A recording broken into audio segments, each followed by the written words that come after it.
Well, here's something I've considered doing for quite some time now, and have now finally decided to do. So far, I've been doing videos on the best and worst hit songs of the current year for the past 4 years. However, one thing I've also thought about doing is best and worst hit songs for previous years. And well, that's what I've decided to do today.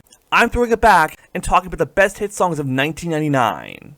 1999. The year that brought you The Sixth Sense, The Matrix, Family Guy, Ed, Edd n Eddy, Final Fantasy VIII, Cameron Boyce, R.I.P., Lil Nas X, and yours truly.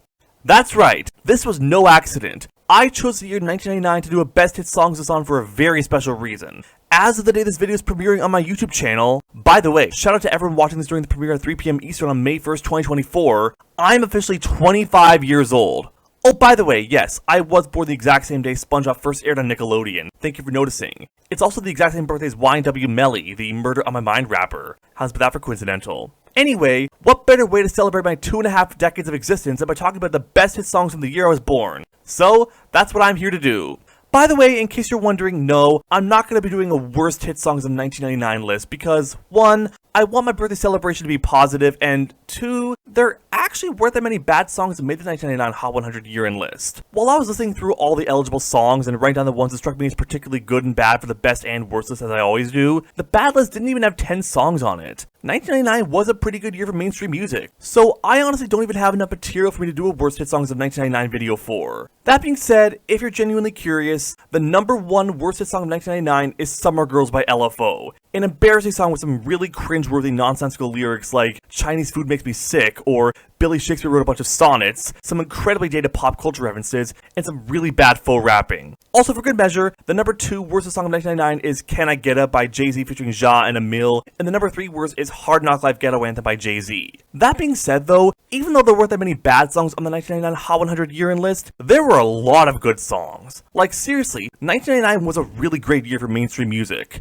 My good songs list had over 30 songs on it. Yeah, really. Between having so many great songs to choose from, as well as the fact that I really want my birthday celebration video to be special, I'm doubling the number of entries that I usually pick for my best and worst hit songs list. This is the top 20 best hit songs of 1999. Rules for this list are exactly the same as my best and worst hit songs list for current years. It has to have debuted on the Billboard Hot 100 year list of 1999, so any songs that didn't make that list are not eligible, nor are these 3 songs that also made the 1998 list. Reminders always that this list is just my opinion, and don't get mad at me because you don't agree with my picks or their ordering. Let me know in the comments what your favorite hit songs of 1999 are. Also, one more thing, because of how many songs I'm going to be talking about in this video, I'm going to make my discussion on the numbers 20 through 11 as is a little more condensed than I normally do in my best and worst hit songs videos. But rest assured, I'll be going in more depth like I always do with the top 10. Okay, enough wasting time. Let's talk about the top 20 best hit songs of my birth year.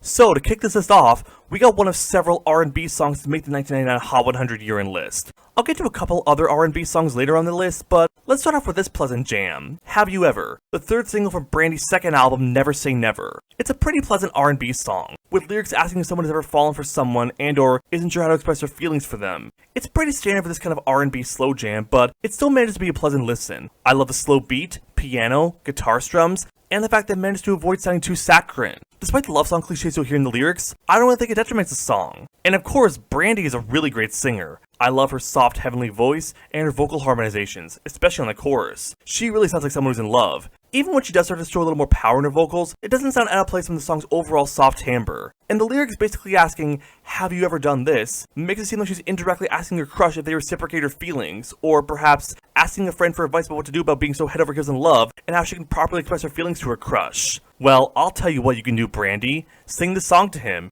You serenaded me with it, and I think you'll serenade him too. Good work. Welcome to my home. Bienvenido a mi. Well, here's a song that I definitely didn't expect to like as much as I do. A lot of people seem to forget that in between The Fresh Prince of Bel-Air and slapping Chris Rock at the Oscars, Will Smith actually had a rap career in the late 90s to mid-2000s. Though with the exception of Getting Jiggy With It, which hit number 1 on the Hot 100 in 1998, most of his songs aren't really remembered much today. Heck, not even his other number 1 hit, Wild Wild West featuring Dru Hill and Kool Moe Dee, gets talked about much. That song's alright I guess, but there was another song of his that made the 1999 year-end Hot 100 list that I can genuinely say I really like. Miami. Like I said, I wasn't expecting to like the song as much as I do, but I'd be lying if I said I didn't really enjoy this song. It's got a great pulsing groove with the disco strings, sampled from the Whispers 1979 song And the Beat Goes On. Will Smith has a pretty good flow, and it does genuinely make me feel like getting up and dancing. It is a song about partying in Miami after all. Between the funky sound and the female voice heard throughout the song, particularly the "Welcome to Miami" line on the chorus, it does make you feel like you're dancing at a party. Plus, with the song mentioning partying on the beach, the hot weather, going on a yacht, and lounging under a palm tree, it really makes you listener know this non-stop party is happening in Miami specifically, not anywhere else. For a getting down and partying song, it does its job well. This song was definitely a pleasant surprise for me, but I'm happy to include it on here. Check it out. Coming down, the world turned over. Angels fall without you there. In 1999, the Goo Goo Dolls had 3 songs from their 6th studio album Dizzy Up the Girl make the year-end Hot 100 list that year. Iris is a decent power ballad love song, but I personally prefer their other 2 songs that made the year-end list. Right now, let's talk about Black Balloon. Like Have You Ever, it's another love song, but with a different subtext to it, as it's about the man trying to save the woman. These lyrics could be interpreted in a few different ways. The lines, "You know the lies they always told you and the love you never knew," "was the things they never showed you that swallowed the life in the room," implied the man showing her kindness that no one else gave her before. The lines, "Angels fall without you there, and I go on as you get colder," implied the woman is growing increasingly distant, but the man is still willing to be there for her and help her in her time of need. Some have speculated that the song was written about the late wife of Goo Goo Dolls bassist Robbie Takak, who ended up dying of a heroin overdose. If that's true, then that definitely adds a new meaning to the song, but I like how the song isn't explicitly about that. It's open to interpretation, and could be a man trying to save his partner from any potentially bad situation, whether it's cruelty from the world, or showing her the love that she won't get from any other man, and being exactly what she means to him. Add in a decently catchy melody, a pleasant guitar line, some strings to make the song sound more grand, and John Resnick sounding passionate but not overselling his performance, and you got yourself a pretty good rock song. It wasn't the best rock song to be a hit this year, but we'll get to some others later.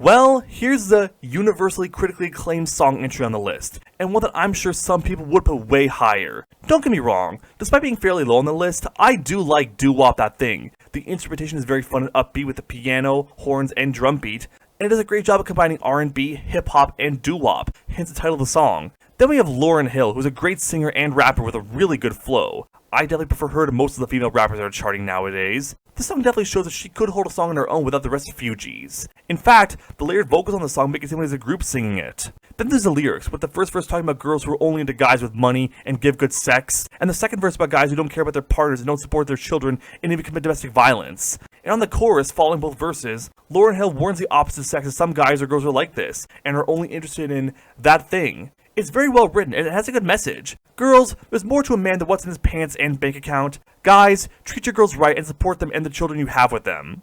What does hold the song back a bit for me is the ending, where we just have a group of people talking. It's a bit long and feels disjointed from the rest of the song. Plus, the song's melody isn't super catchy or singable. Overall, it's a song that falls in the category of overrated but still good for me. Give it a listen. Sometimes I run, sometimes I hide. One genre of music that was super popular around the turn of the millennium was teen pop. In 1998 saw the breakout of one particular teen pop artist by the name Britney Spears. I'm sure many of you were expecting me to put a certain other Britney Spears song on this list. However, I actually prefer the follow-up single Sometimes more. The melody is bright and sticky, the tempo is perfect for a romantic pop song, and the production is pleasant with the twinkling sound effects and guitar melody, adding to the fact that it's a love song. Then we have Britney Spears herself, who genuinely sounds in love with a boy, but as these lyrics showcase, she's shy. She wants to be with this guy, but she can't help but run away and hide. Deep down though, she does genuinely love him and wants to be with him, just as much as he wants to be with her. If this guy really wants her, he should move slow. Very standard for a teen pop / bubblegum pop sound, but Britney Spears can pull it off, and it definitely sounds sweet. I will say I'm not a big fan of the key change on this song. I wish the song had stuck with its original key for the whole song, but that doesn't detract from an overall really sweet and nice sounding pop song. Definitely a great follow-up single. Also, You Drive Me Crazy was a really great third single. Unfortunately, that song got caught in between 1999 and 2000 and thus didn't make either year-end list. If it had made the 1999 list, it would have also been on this list, but I'm happy Sometimes at least made it. It's a song I'll sometimes go back to. I never knew there was a love like this before. Listening through all the songs on the 1999 Year-End Hot 100 list, there were a few pleasant surprises. I already talked about Miami, but this was another one. Love Like This was a song that I kept coming back to a few times after I heard it the first time. While maybe not quite as catchy as the Natasha Bedingfield and Sean Kingston song of the same name from 2007, it certainly is a funky song. It's got a real groove to it, like, it's the kind of song you'd strut to walking down the street. I love the upbeat foot-tapping sound of it, and definitely makes the song stand out compared to a lot of the other R&B songs that were hits this year, including Faith Evans' other 1999 hit, All Night Long featuring Puff Daddy. That song's got a decent groove too, but it's definitely not as good as the one on Love Like This. Maybe lyrically it's not a super unique song, it's a pretty standard love song where Faith Evans sings about how she never knew there was a love like this before she met her current partner. And you'll also hear your fair share of love song cliches, like how she can only go on because of her current partner, or how she can't take her mind off of loving them. But the song is just so much fun that I really don't care. Not to mention that Faith Evans' great voice and harmonization really makes the song worthwhile. It sort of reminds me of Crazy Love by Beyonce featuring Jay-Z, which came out 5 years later. And while definitely not as upbeat and funky as that song, I feel like Love Like This walks so Crazy Love could run. I probably should have had more faith in this song. I never knew there was a song like this before. My hands are small, I know, but they're not yours, they are my own. And here's another song that exceeded my expectations. One thing I really like is songs that convey the emotion they're going for, not just in the lyrics, but in the actual music. If the song was instrumental, but still captures its intended emotion perfectly, that really shows how well crafted it is. Well, that's the case with Hands, a sad-sounding piano ballad that still has a tinge of optimism in it. On the surface, it sounds like a sad, somber piano ballad, like the kind you play on a rainy day, or that you hear in a movie during a funeral scene, but at the same time, it's hard to describe, but there is still a slight feeling of hope in it, like that things will be okay. It's not just a sad song through and through. I especially feel that hopefulness here when the guitar comes in and the song hits crescendo on the chorus. But it still knows not to hit too hard of crescendo to still maintain the overall heartfelt tone. And that emotion of sadness, but to still be a glimmer of optimism, is also present on the lyrics as well, with Jules singing about not worrying, not being made useless, standing up for what's right, and how in the end, only kindness matters. Despite how bad things might be, there's still hope for the future. Even small decisions have the power to make changes. It's all in your hands. That's a great message, and it really shines through on the song. If I do have a nitpick, I will say that Jules' voice is a bit shaky at times, but still, she did a great job making a song that conveys the emotion through both the music and the lyrics, and having a good message. You put your hands to good use by making this song, Jewel. I hope you continue to use them to help make changes in this crazy, messed up world. I will remember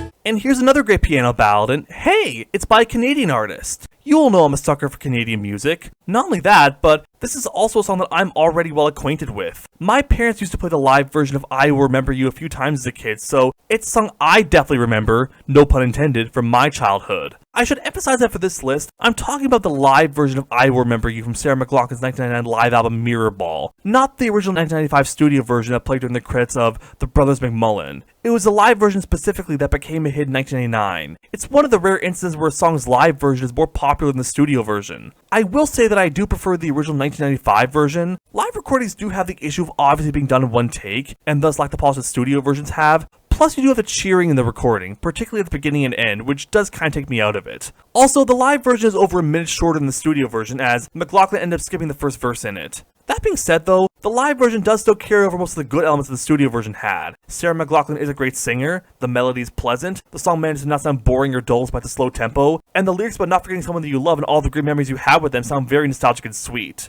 One thing's for certain, I will remember this song. Do you believe in life after love? Hey look, it's a song that popularized use of autotune, one of the most revolutionary tools in the history of music, and one that will lead to over a decade of criticism that pop singers today have no talent, they just autotune their voices, and that's definitive proof that modern music is objectively terrible. Putting that whole argument aside, this is a song that certainly came out of left field. Seriously, was anyone expecting Cher to have another #1 song over 2 decades after Sonny and Cher divorced? Well, in 1999, Cher did manage to reach the top of the charts one more time. Not only that, but for the first time ever in her career, she managed to top the entire Billboard year-end list. That's right, Believe wasn't just a #1 hit, it was the #1 biggest song of 1999. And man, I can see why the public latched onto this song. It's got a great electropop sound, reminiscent of much of the Eurodance you hear in the European charts from around this time, while still managing to sound at home with the American pop at the time. Cher's deep voice really helps her stand out and makes her seem strong, which is fitting for a song about moving on after a breakup from a partner who never really cared about you. And then we have the auto-tune on her voice. I'm sure back when this song came out, the auto-tune made the song sound super futuristic, which really fit the fact that the new millennium was just around the corner. While maybe sounding a bit dated today, it still really suits the song and makes it stand out, as well as making it feel even more nostalgic. It's there as a vocal effect more than anything, not to correct off-key singing like many people criticize auto-tune for. Awesome song, and it's a shame that Sonny died only 8 months before the song was released. I bet he would have loved to see his ex-wife have one more #1 hit. I hear your voices when you call me. I am your angel. I'm probably gonna get some weird looks by putting this song on the list. I know there are some people who genuinely can't enjoy any R. Kelly songs anymore, knowing about all the disgusting things he's done to dozens of women throughout his career, but I am a firm believer of separate art from the artist, and I believe even convicted felons are capable of making good art. And while I wasn't a huge fan of R. Kelly's other 2 songs to make the 1999 year-end list, I do genuinely like I'm Your Angel. It's a really great ballad with a soft, gentle melody, some great chemistry between R. Kelly and Celine Dion, and lyrics about being someone's angel. The song really leans into the angel aspect by making the song sound very angelic. Not only does the calming melody already sound like something you hear up in the clouds, but the gospel choir on the chorus with the key change also adds to the song angelic sound. If they just added a harp or an organ, they could have really made the song sound like it came straight from heaven. Even lyrics like, "I'll hear your voices when you call me," and "Grace will keep us safe and warm," really tie into the song's heavenly, pun intended, sound and theme. Again, I know it might make some people uncomfortable listening to the song, knowing that one of the performers is more of a demon than an angel in real life, but if you can look past that, it's a very well done song and collab, and I can't help but sing my praise of it, just like angels in heaven do with God. Everybody knows almost doesn't count. Halfway through the list now, and hey, it's another song by Brandy. And just like Sometimes by Britney Spears, it's a follow-up single to the one that hit #1 in 1999 that I think is even better. Like Have You Ever, Almost Doesn't Count is another pleasant R&B song where Brandy graces us with her beautiful voice and harmonizations, but this time with an even slicker groove thanks to that smooth guitar melody and the occasional twinkling sounds to emphasize the intimacy of the song. That alone makes the song even better than Have You Ever, but one thing that really raises the song up even more and makes it one of the top 10 best songs of the year is the lyrical sentiment. This time, instead of asking questions about being in love, Brandy is expressing her disappointment in her partner, who isn't 100% committing. For whatever reason, they're just a little bit hesitant to fully express their love. They came close, they almost made Brandy love them and cry tears of joy. Almost. And everybody knows almost doesn't count. And unfortunately, that just wasn't enough.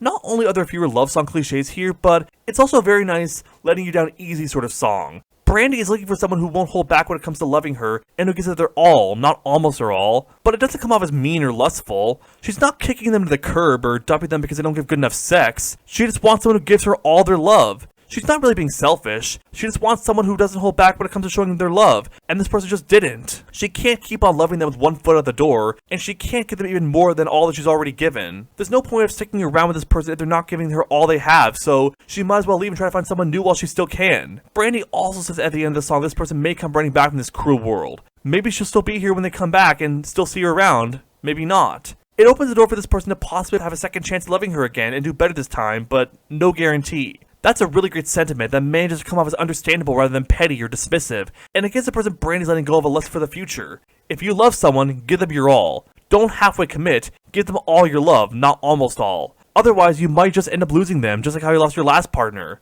That sentiment combined with the pleasant sound really made the song stand out for me, and made it one of my favorite hit songs of the year. It may have only just made it into the top 10, but it gave me its all, and that definitely counts. So why don't you slide? And here's the other double artist appearance on this list. I told you there are even better rock songs on this list. Heck, we haven't even gotten to the best rock song to be hit in 1999 yet. But in the meantime, let's talk about Slide, another great alt-rock song courtesy of the Goo Goo Dolls. Like Black Balloon, Slide is a song that could be interpreted as having multiple meanings. Unlike Black Balloon though, the meaning it seems to have at first glance is more of a straightforward love song. The protagonist wants to make love to his partner. He's willing to give them whatever they want to feel, and invites them to slide closer to him. Despite having a few love song cliches like saying he wants to wake up where his partner is, or telling them to put their arms around him, it doesn't feel totally unoriginal, and it still manages to sound great, especially with a catchy melody and upbeat guitars. It's upbeat and singable enough to get played on pop radio, yet still enough of a rock song to please the rock stands. Another interpretation the song has, and one actually given by the lead singer John Resnick, is that it's a song about a teenage girl who grew up in a strict Catholic environment, has gotten pregnant, and is debating with her boyfriend whether they should get married and have the baby together, or if she should have an abortion. This is most evident on the second verse, where the protagonist is mentioning how there's a priest on the phone, her father hit the wall, and her mother disowned her, as well as the bridge where the boyfriend asks, "Do you want to get married or run away?" If this interpretation is true, this makes it one of 2 hit songs from 1999 to revolve around potentially getting an abortion, the other being the second verse of Everlast, What It's Like. That being said, the line, "Do you want to get married or run away?" could also just refer to the protagonist asking the partner if they want to get married or run away together, perhaps knowing that their parents won't approve of their relationship, which may be why the other person's mother disowned them. Again, I do feel like either interpretation works here. I think the love song interpretation is the more obvious one, even after hearing about what John Resnick said the song is about. Regardless of which interpretation you prefer, it doesn't change what's still a really fun, head-bobbing rock song. That infectious melody guaranteed a spot on this list, regardless of what the lyrics were about. It's a song that you can just enjoy without paying any mind to the lyrics. When I hear it, I sure want to slide. Man, I feel like a woman.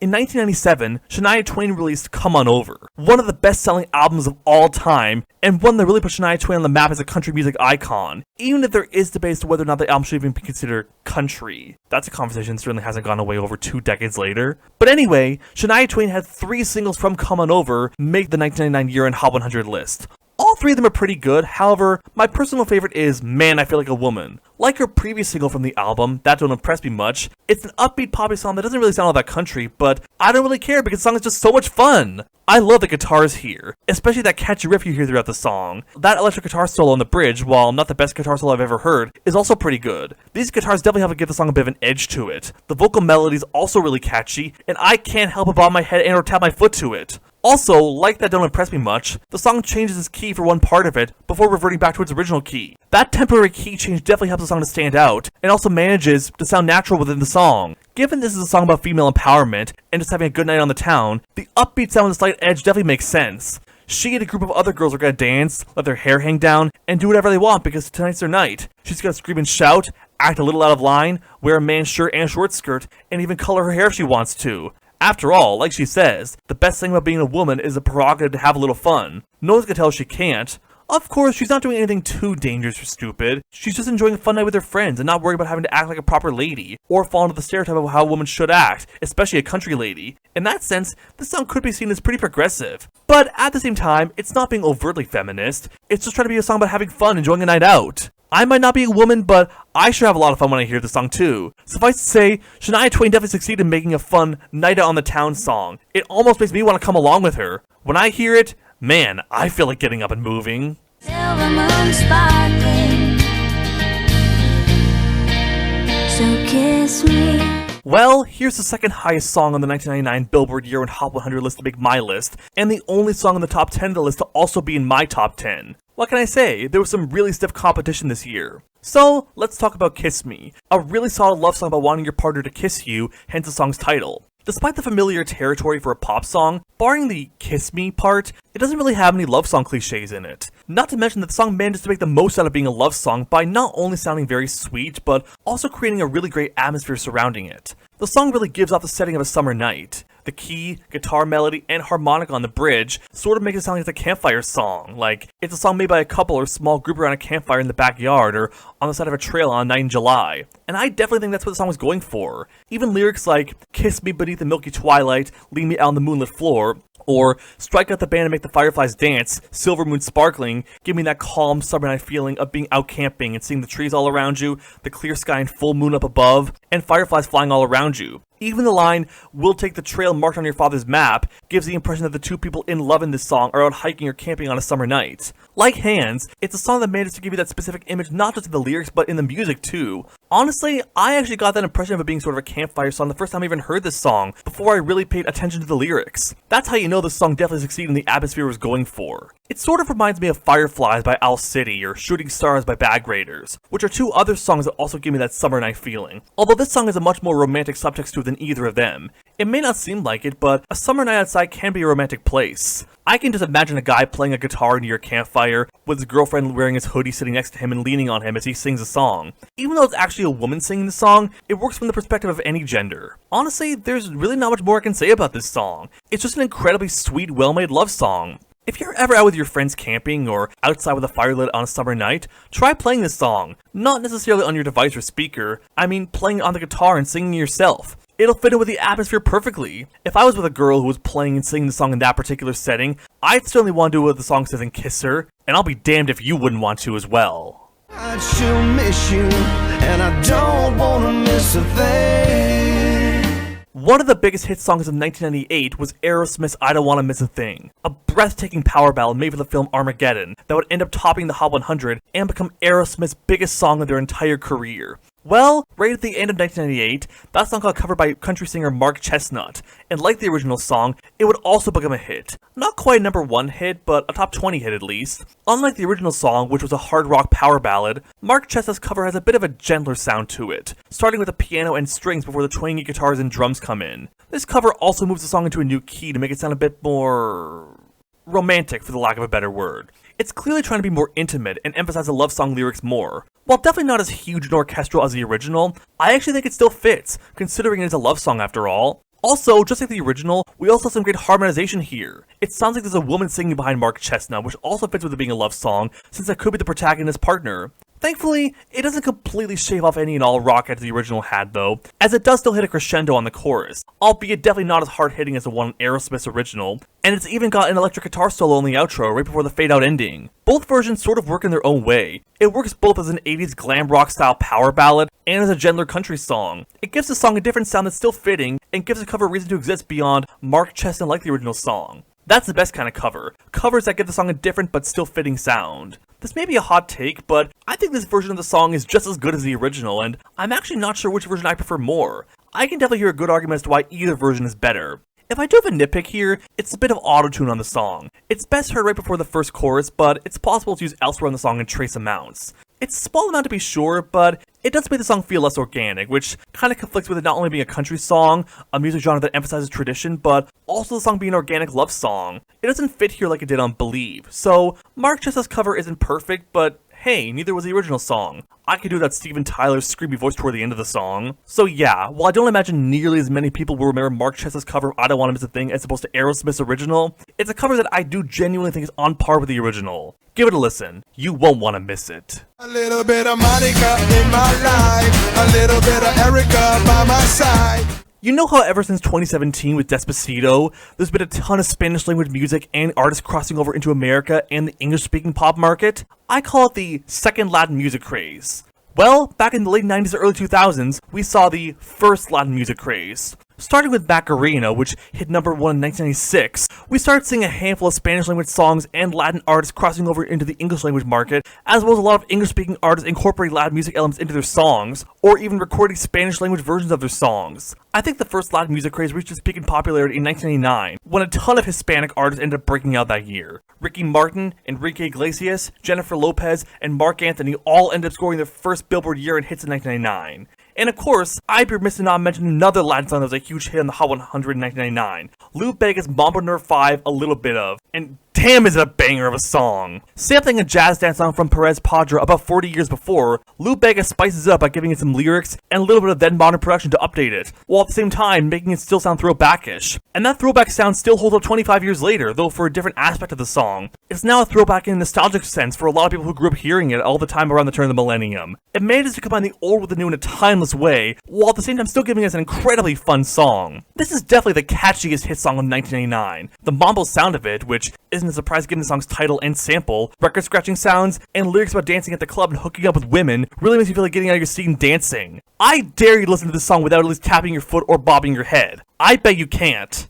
Shame none of other Lou Bega's other singles ended up matching to the level of success of this, and he pretty much became a one-hit wonder. But the one song people do know him for was a great one, all things considered. I don't really know what else I can say about this song other than it's incredibly catchy. It's a song that you just need to listen to get a sense of how fun and danceable it is. It's the second best hit song to come out of the first Latin music craze. A little bit of this song is all I need. 'Cause she's so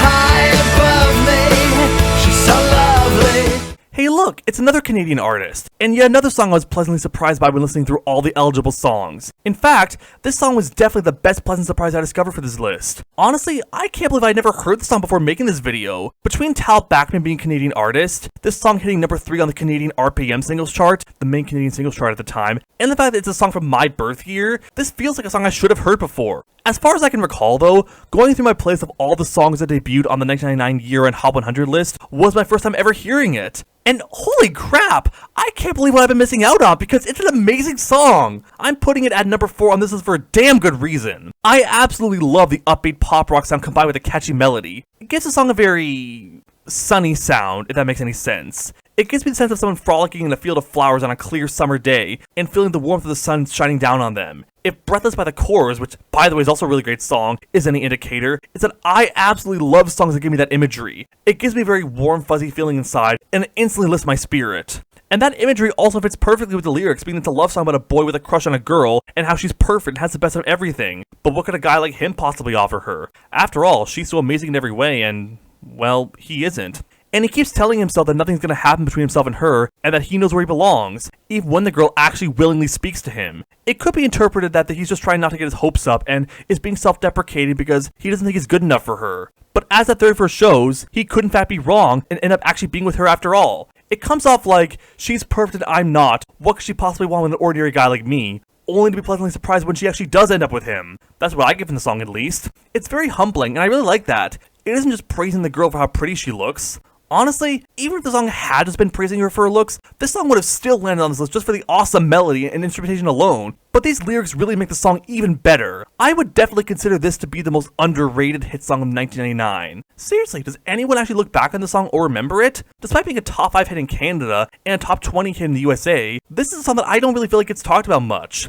Even some of the songs from the 1999 year-end Hot 100 list that peak lower on the Hot 100 seem to get more notoriety today. Like I said, I never even heard the song myself before listening through all the eligible songs for this list. But I'm glad I finally did hear it and can hopefully shine a light on it so that it becomes a little less underrated. You know what else is high? This song on this list. It's So Lovely. Where can my baby be? The Lord took her away from me. I just talked about a really sweet, lighthearted song. Now let's shift gears and talk about a much heavier song. Just like with I Don't Wanna Miss a Thing, we got another really great cover on this list, and one that I would say is even better than the original. The original Last Kiss by Wayne Cochran isn't bad at all, but I don't really like how upbeat it is. It doesn't really fit with the somber lyrics. Heck, the other well-known cover of Last Kiss by J. Frank Wilson and the Cavaliers, while being a bit better, still feels a bit too peppy for a song with such tragic subject matter in its lyrics. Pearl Jam's cover of Last Kiss, however, manages to actually sound more fitting for its lyrical content. Slowing down the tempo and putting the song in a more appropriate key makes the song sound a bit more somber, which not only fits the lyrics better, but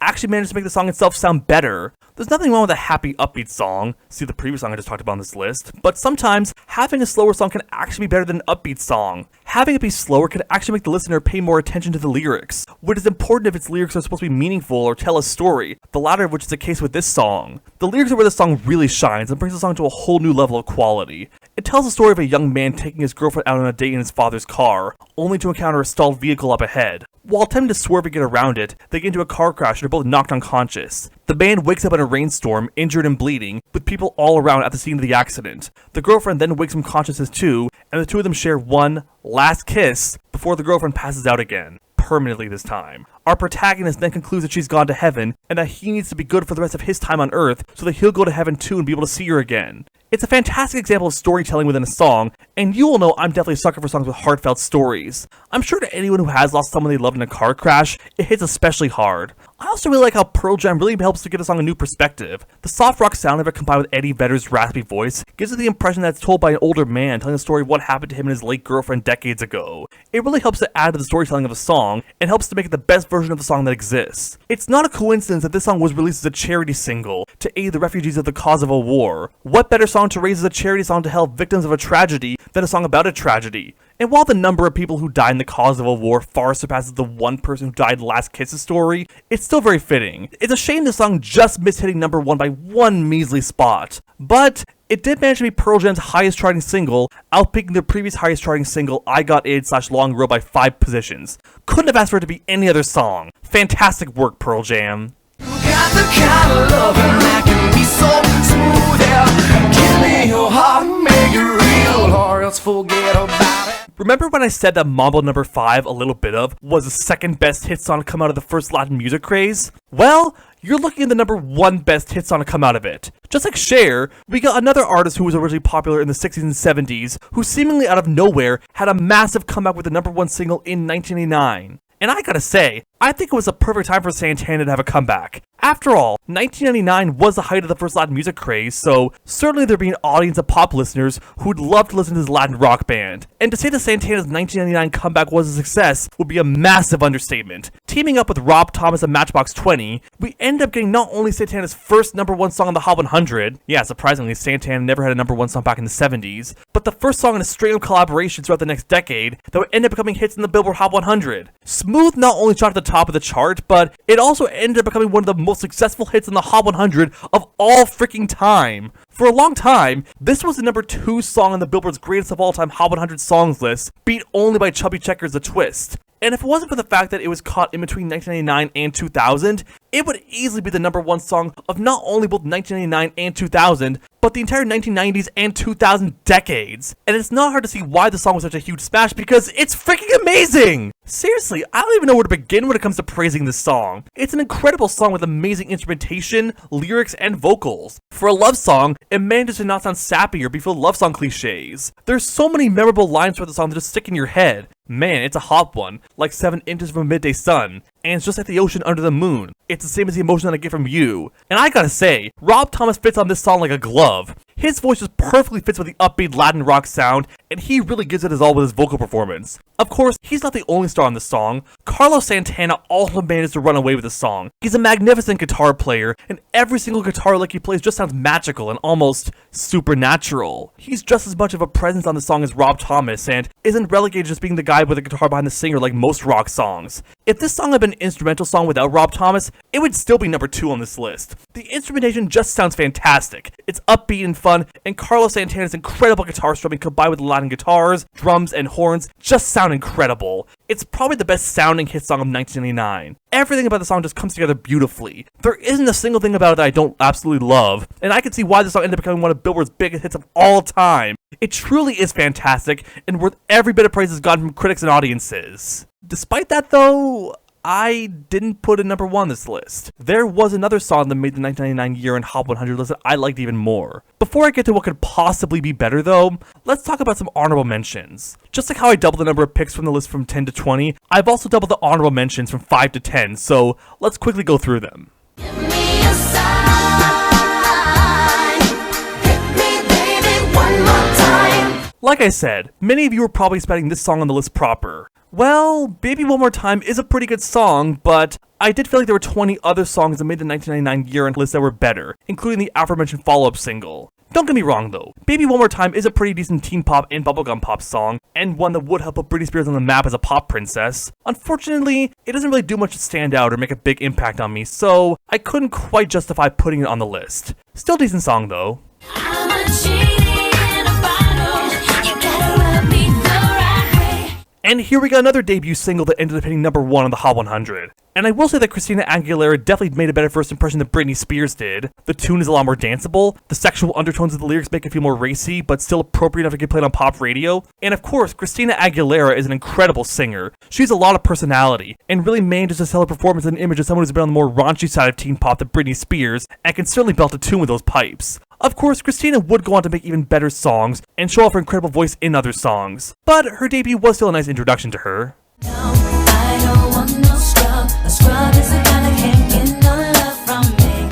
Hey look, it's a song that was number 1 the week it was born. And really, I'd be remiss to not mention this song for that very reason. That being said, I don't absolutely love No Scrubs. While nowhere near terrible, the melody isn't that catchy, the vocal performances aren't anything spectacular, and the lyrics are just about dismissing some guy who's hitting on the protagonist whom she doesn't want anything to do with. It's far from TLC's best, especially when Waterfalls, What About Your Friends, and Red Light Special all exist. Still, I think it's decent enough, and I feel like this video would be incomplete without me mentioning it, so here you go.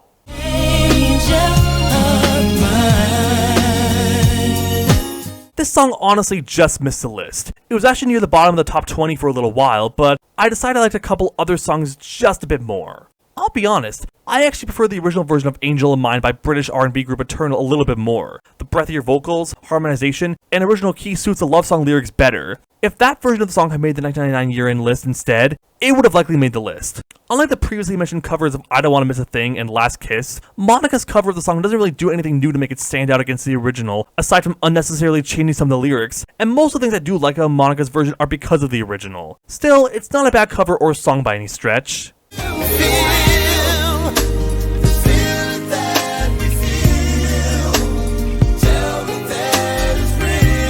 Man, there sure were a lot of really good R&B songs that came out in 1999. A pretty sincere love song courtesy of real-life brothers Casey and JoJo, with some nice sounding guitar, strings production, and heavenly harmonies. I actually prefer this to their biggest hit, 1998's All My Life, mostly due to better production, vocal performances, and not dragging itself out too much. Shame that unlike the biggest hit, it was just blocked from reaching that #1 spot. Unfortunately, steep competition kept it off the list, but the feeling that I feel for this song, it's real. Hey now, you're an all-star, get your game on, go play. And here's a song that most of you probably remember as the song played at the beginning of Shrek. Fun fact, this song actually came out about 2 years before Shrek and was popular before then, but now it's pretty much become inextricably associated with Shrek and the memes associated with that green ogre. Even putting aside the meme aspect of All-Star, it's a pretty decent pop-punk song. The melody is catchy, its lyrics about being an all-star, enjoying putting on a good show are definitely singable at any karaoke bar, and its production with the guitars, record-scratching sounds, and layered vocals on the chorus is definitely memorable. Still, I didn't love it quite enough to put on the list proper. Still a good song though. Oh, and rest in peace Steve Harwell. And I don't know how to get it back to good. I debated how much I really liked the song compared to the rest of the list, and if it deserved to be on the list proper or just an honorable mention. Well, I decided to just have it be an honorable mention, because I don't quite think it's great. The last word in the song's title describes how I feel about it. It's a decent soft rock song about continuously wanting to be in a relationship that's clearly not working, and screwing up so often that it feels normal at this point. But it didn't really go above and beyond in terms of lyrics or music for me, which is why I left it off the list proper. Want to listen to a fantastic song Rob Thomas was on from the 1999 year-end list? Listen to Smooth. From this moment on. This is the second best single from Come On Over to make the 1999 year-end Hot 100 list. A really well-done country ballad that feels like the perfect wedding song, with the gentle piano, 2 key changes, some great harmonization on the duet version with Brian White, and the great electric guitar and strings on the second half of the song. Unfortunately, stiff competition kept this one off the list as well. Some of the other ballads that made the list proper had brighter, catchier melodies that made me more likely to revisit them. This song is the perfect choice to play during a wedding or the end of a romantic movie, but in terms of personal enjoyment, that held it back a bit. But speaking of ballads that you need to be in a very specific context or mindset to willingly listen to, In the arms of the angel. I could have made this the top 25 or even 30 best hit songs of 1989, but I felt like 20 songs was more than enough. As such, this is another song that also just missed the cut for the list proper. The melody is very touching and heartfelt, and Sarah McLachlan is a very emotional and talented singer. For a stripped-back piano ballad with all the focus on the performance, it definitely does its job well. That being said, it is a very sad and somber song, hence why it was likely chosen as a song for all those ASPCA commercials spreading awareness about animal abuse. So it's not a song I listen to for fun. I have to be in a very specific mood to listen to it, and unlike Sarah McLachlan's other 1999 hit I already talked about, it doesn't make up for the slow tempo with an uplifting sound. Still a very well done and beautiful song though. Don't stop, never give up. Hold your head high and reach the top. Let the world see what you have got. Bring it all back to you. Okay, this song isn't even eligible for the list. I just thought I'd mention it because this song would have absolutely made the list if it was. An incredibly fun and cheery song courtesy of British pop group S Club 7, with some upbeat horns, an incredibly catchy melody, and motivational lyrics about not letting the world get you down. If this song had made the 1999 Hot 100 year-end list, this would have easily been the top 5 of this list. Unfortunately, S Club 7 wouldn't have their American crossover hit until 2001 with Never Had a Dream Come True. Would have preferred this to be their only North American crossover song instead, but alas. But now, let's talk about a song that actually was eligible for this list, and the one that I like the best. Here's the moment you've been waiting for, the #1 best hit song of 1999. Yeah.